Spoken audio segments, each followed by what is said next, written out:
Hello नमस्कार। आज हम जानेंगे ईसाई धर्म के अनुसार दुनिया के पहले मनुष्य एडम और ईव की कहानी और उसके बाद ग्रेट हिस्टोरियन इतिहासकार अगस्टीन के विचार और कंट्रीब्यूशन को। इतिहास मान्यता के अनुसार एडम और ईव पहले मनुष्य थे जिन्हें भगवान ने बनाया था। यह कहानी बाइबल के जेनेसिस में मिलती है। भगवान ने सबसे पहले एडम को बनाया और उसे एडन के गार्डन में रहने के लिए रखा। यह बगीचा सुंदर, शांतिपूर्ण और हर प्रकार के फल फूलों से भरा था।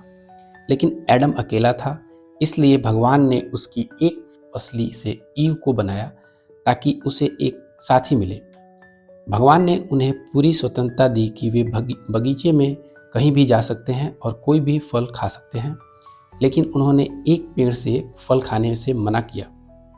यह पेड़ अच्छाई और बुराई की पहचान का पेड़ था, जिससे उन्हें पता चल सकता था कि अच्छाई और बुराई क्या होता है। एक दिन शैतान एक सांप के रूप में आया और ईव को बहकाया। उसने कहा कि अगर वह और एडम इस पेड़ का फल खाएंगे तो वे भगवान की तरह बुद्धिमान हो जाएंगे। ईव ने फल तोड़कर खा लिया और एडम को भी खाने के लिए दिया। जैसे ही उन्होंने फल खाया, उन्हें अपनी नग्नता का एहसास हुआ और वे शर्मिंदा हो गए। भगवान को उनकी अवज्ञा का पता चल गया और उन्होंने एडम और ईव को स्वर्ग जैसे गार्डन ऑफ ईडन से बाहर निकाल दिया। उसके बाद उनकी कठिन यात्रा शुरू हुई। अब उन्हें खुद की अपनी जीविका चलानी थी।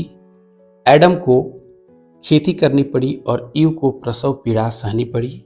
वे धरती पर बस गए और उनके कई संतानें हुई, जिनमें कैन और हाबिल प्रमुख हैं। हिस्टोरियन अगस्टीन का विचार अब हम जानते हैं।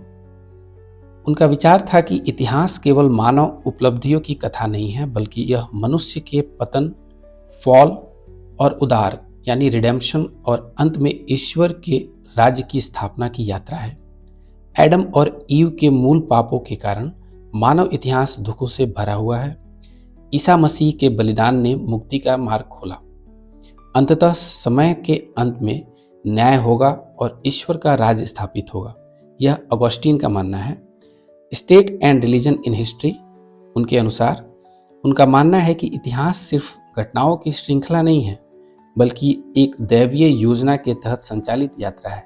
यानी हिस्ट्री जो है वह गॉड के द्वारा एक ऑर्गेनाइज्ड वे में सब कुछ संचालित किया हुआ है।